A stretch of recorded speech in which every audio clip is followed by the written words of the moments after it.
Matar un ruiseñor. To kill a mockingbird. Capítulo número 4.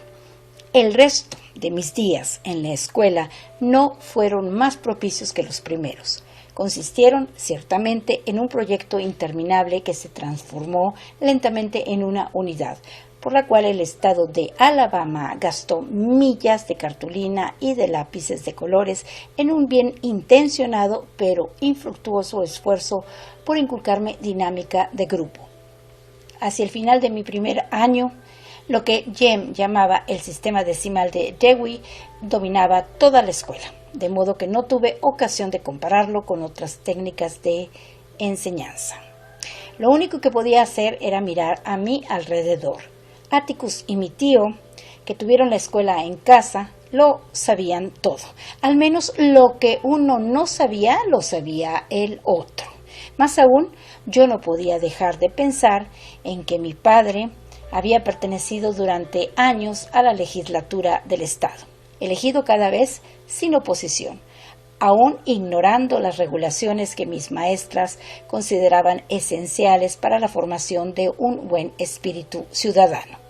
Jem, educado sobre una base mitad decimal, mitad Dunsep, parecía funcionar con eficacia, solo o en grupo.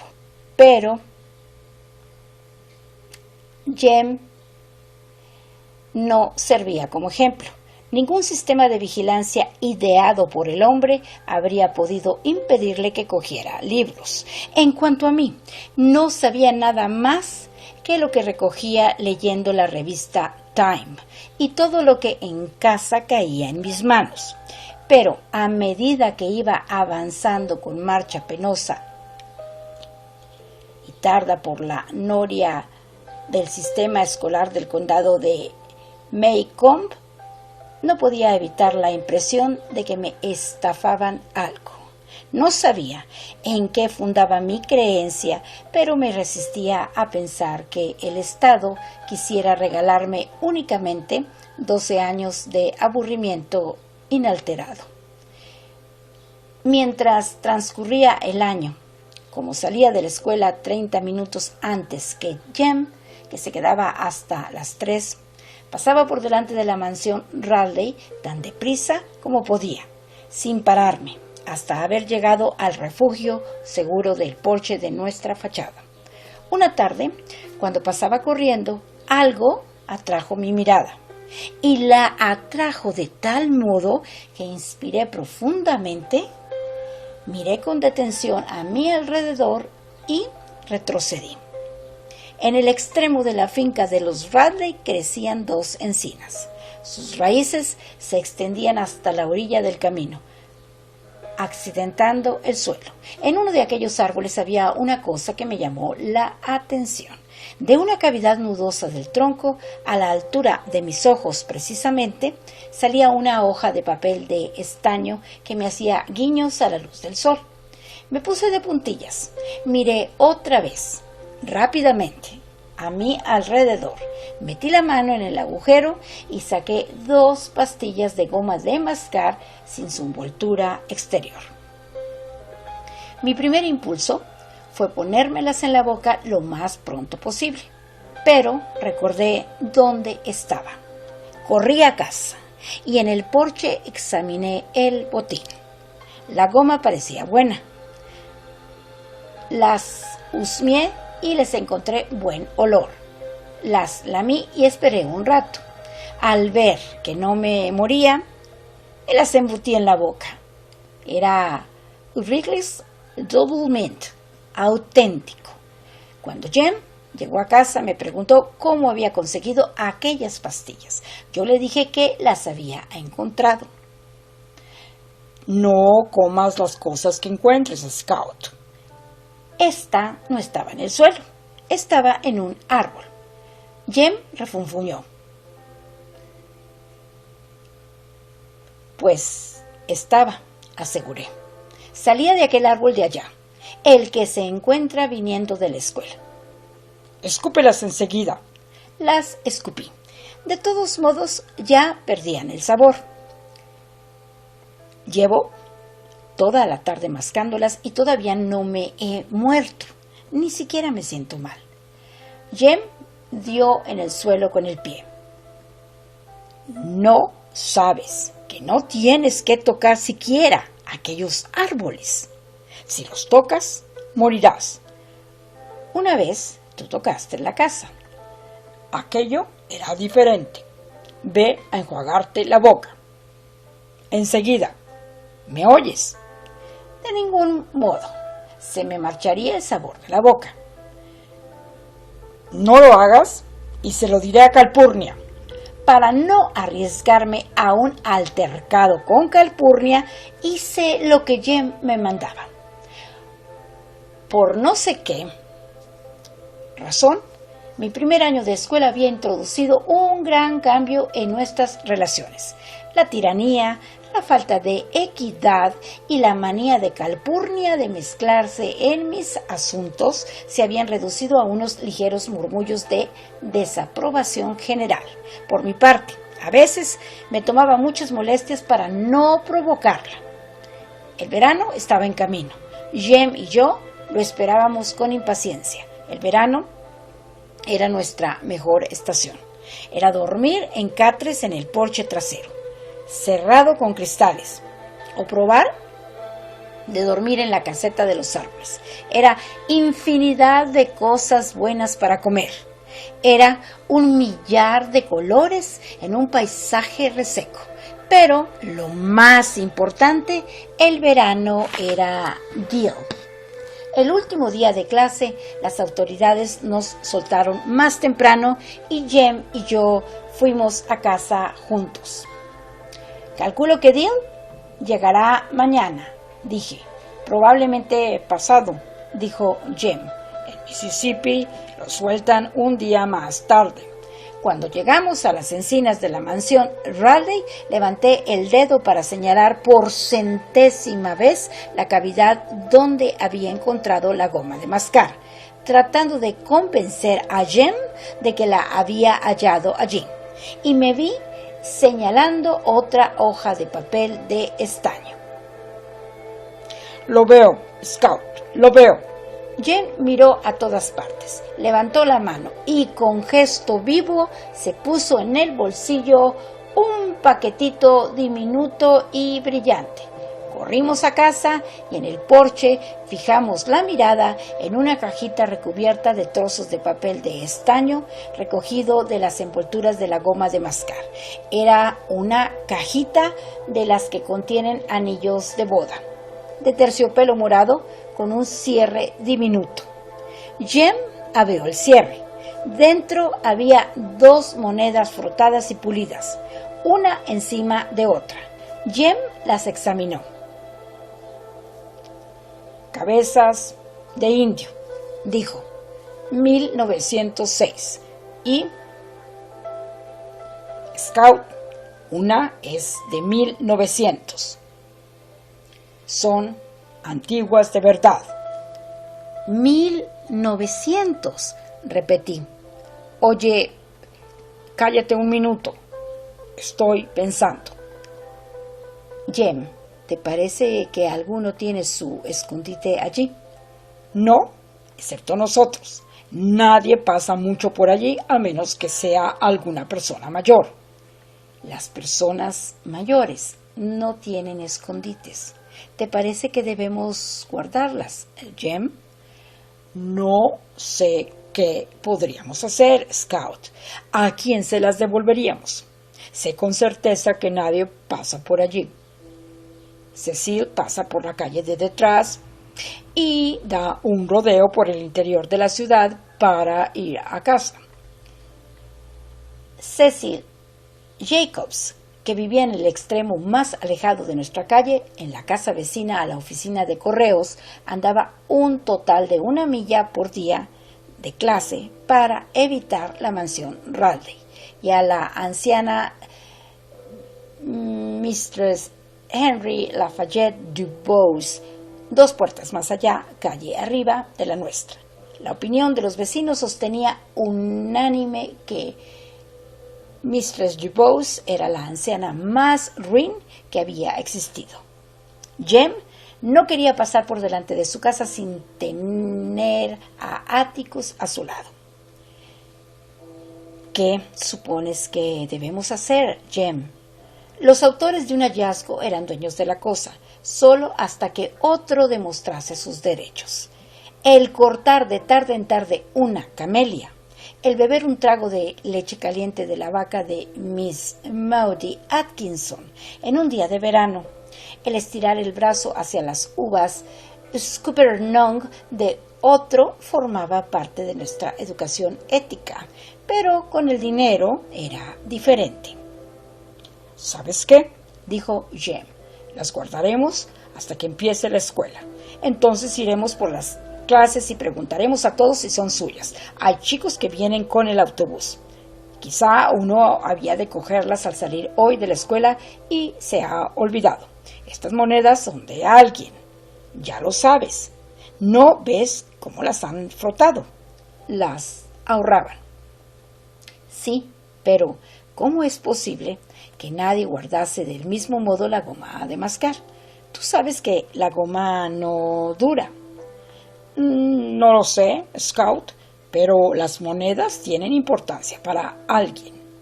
¿Por qué causa, Jem? Pues, mira, cabezas indias vienen de los indios. Tienen una magia poderosa de verdad. Le dan buena suerte a uno.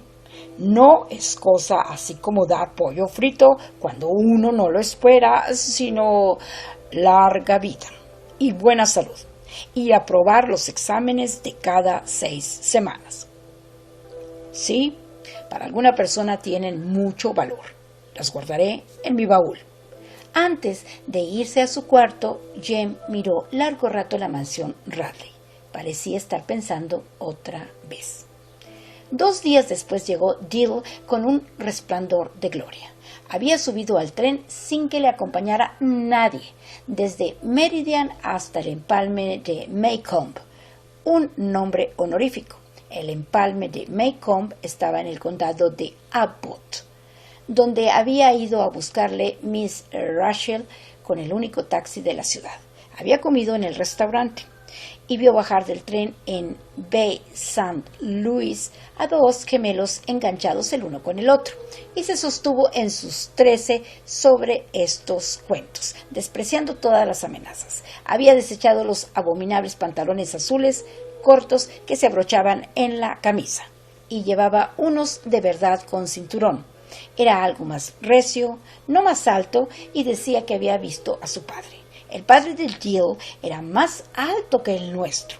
Llevaba una barba negra en punta y era presidente de los ferrocarriles L&N. Ayudé un rato al maquinista, dijo Dill, bostezando. Le ayudaste a caerse, Dill. Cállate, replicó Jem. ¿A qué jugaremos hoy? A Tom, Sam y Dick, respondió Dill. Vámonos al patio delantero. Dill quería jugar a los Robert porque eran 3 papeles responsables. Evidentemente estaba cansado de ser nuestro primer actor. Estoy hastiada de ellos, dije. Estaba hastiada de representar el papel de Tom Robert, que de súbito perdía la memoria en mitad de una película y quedaba eliminado de la escena hasta que le encontraban en Alaska. Invéntanos una, Jem, pedí.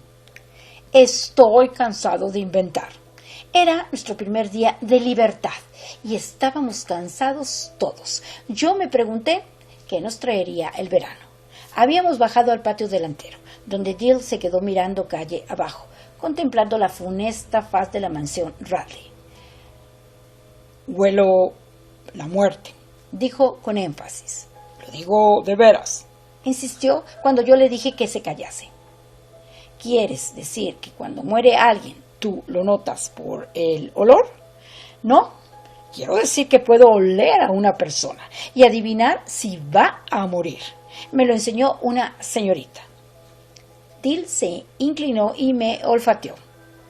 Jem, Luis. Finch, tú morirás dentro de 3 días. Dill, si no te callas, te doy un golpe que te doblo las piernas. Y ahora lo digo en serio. Callaos, refunfuñó Jem. Os portáis como si creyeseis en fuegos fatuos. Y tú te portas como si no creyeses, repliqué. ¿Qué es un fuego fatuo?, preguntó Dill. ¿No has ido de noche por un camino solitario y no has pasado junto a un lugar maldito?, le preguntó Jem. Un fuego fatuo es un espíritu que no puede subir al cielo.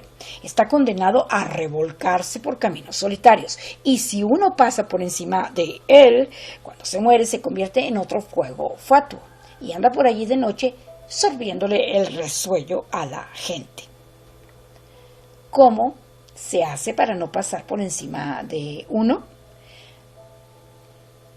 De ningún modo, contestó Jem. A veces se tienden cubriendo el camino de una parte a otra, pero si al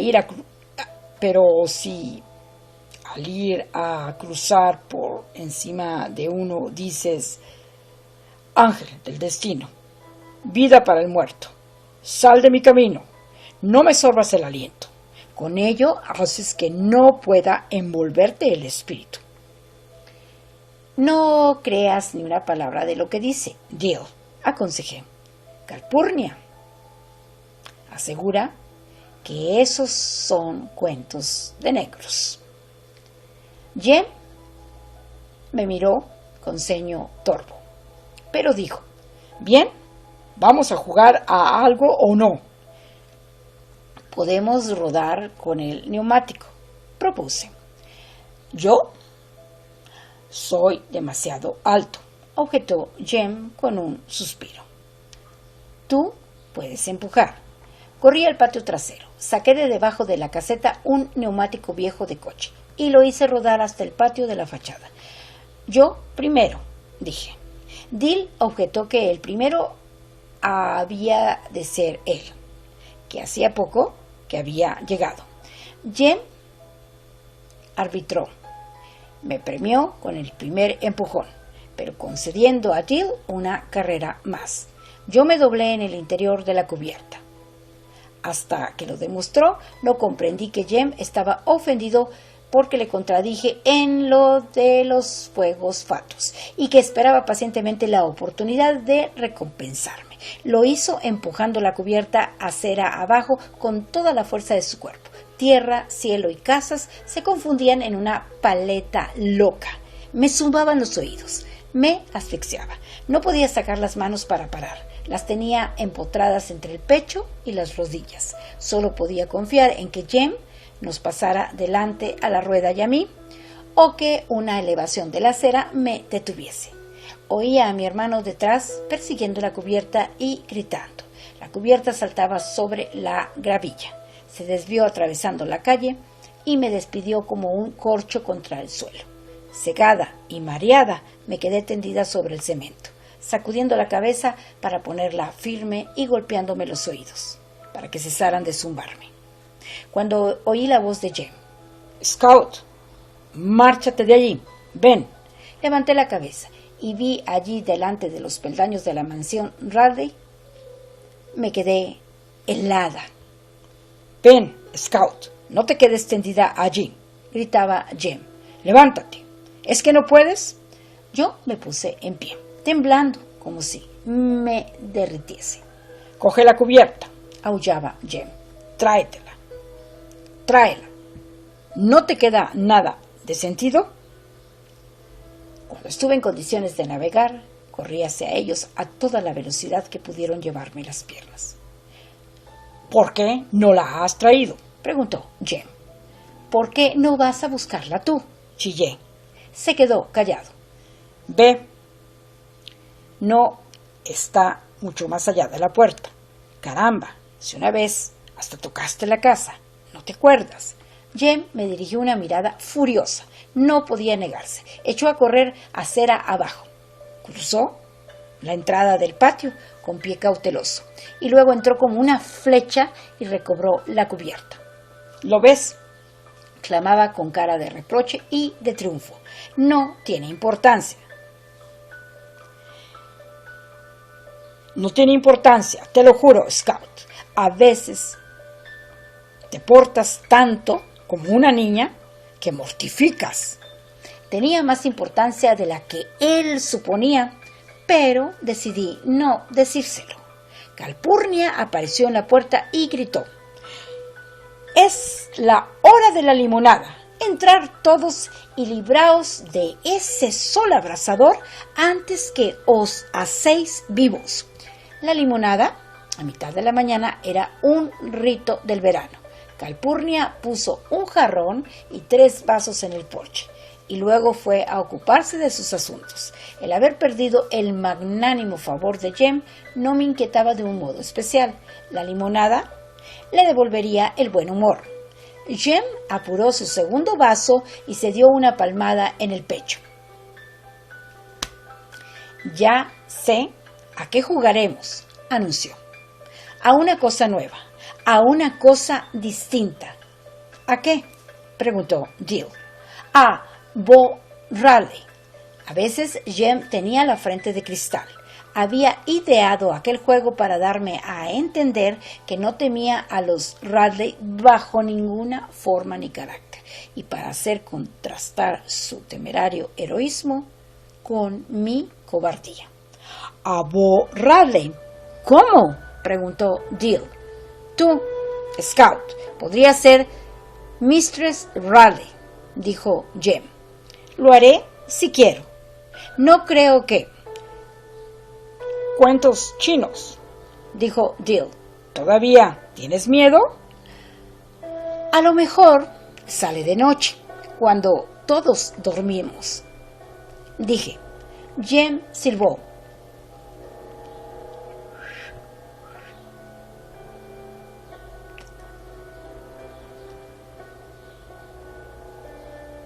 «Scout,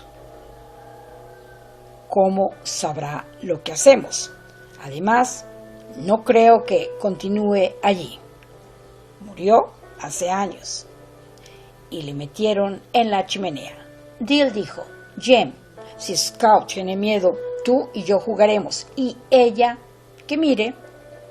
Yo estaba perfectamente segura de que Bo Radley estaba dentro de aquella casa, pero no podía probarlo y consideré mejor tener la boca cerrada, pues de lo contrario me habrían acusado de creer en fuegos fatuos, fenómeno al que era completamente inmune durante las horas del día.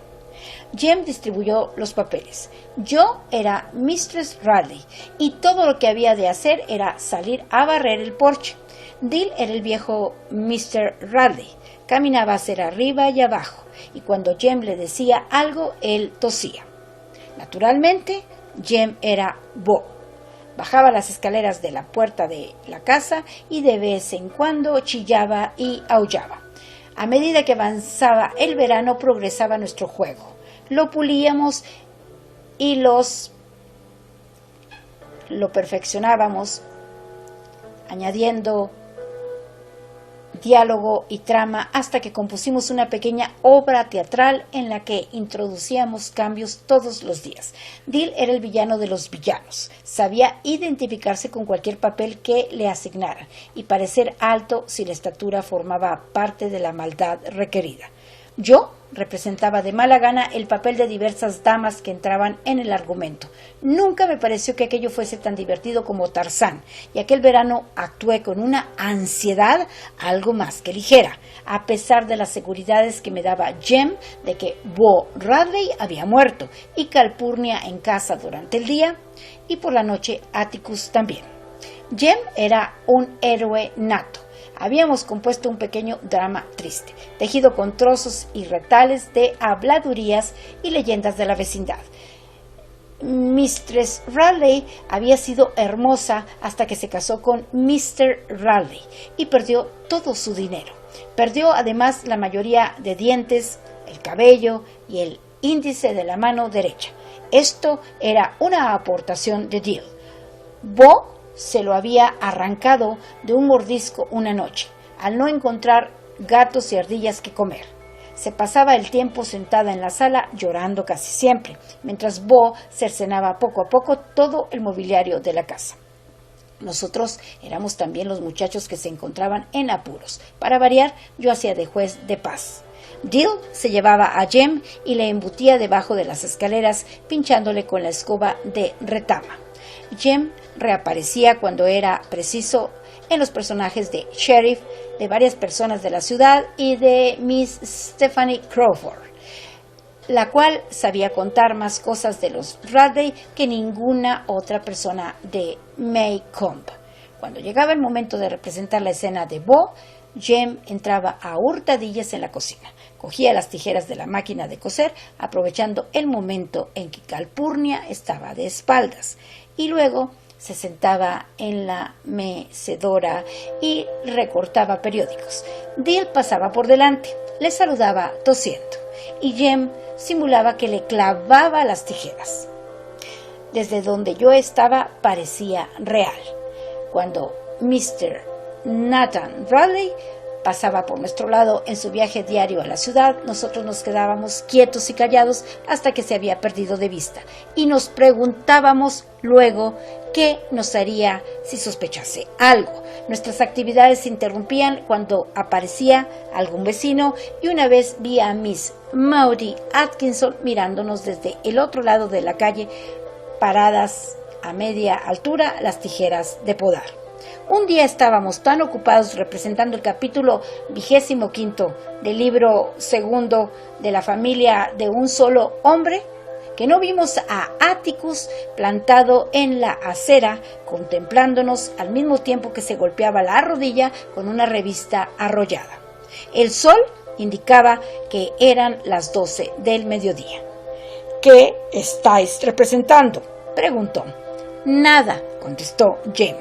La evasiva de mi hermano me indicó que aquel juego era un secreto, de modo que guardé silencio. Pues, ¿qué haces con esas tijeras? ¿Por qué haces pedazos de ese periódico? Si es el de hoy, te daré una paliza. Nada. ¿Nada qué?, dijo Atticus. Nada, señor. Dame las tijeras, ordenó Atticus. No son cosas con las que se juegue. ¿Tiene eso algo que ver con los Radley, acaso? No, señor, contestó Jem, poniéndose colorado. Espero que no, dijo secamente, y penetró en la casa. Jem, cállate. Se ha ido a la casa de Star y desde allí puede oírnos. A salvo en el patio, Dill preguntó a Jem si podíamos jugar más. No lo sé. Atticus no ha dicho que no. Jem, dije yo. De todos modos, Atticus está enterado. No, no lo está. Si lo estuviera, lo habría dicho. Yo no estaba tan segura, pero Jem me dijo que yo era una niña, que las niñas siempre se imaginan cosas, lo cual da motivo a que las otras personas las odien tanto, y que si empezaba a portarme como una chiquilla, podía marcharme ya y buscar a otros con quienes jugar. Está bien, vosotros continuad, pues, dije, veréis lo que pasa. La llegada de Atticus fue la segunda causa de que quisiera abandonar el juego. La primera venía del día que rodé dentro del patio delantero de los Radley. A través de los meneos de cabeza, de los esfuerzos por dominar las náuseas y de los gritos de Jem, había oído otro sonido, tan bajo que no lo habría podido oír desde la acera. Dentro de la casa, alguien reía. Aquí termina el capítulo cuarto, o capítulo número 4, del libro que se titula Matar un ruiseñor, o Matar a un ruiseñor, cuya autora es Nell Harper Lee. Son las 7 de la mañana con 7 minutos y hoy es jueves 19 de mayo del 2022.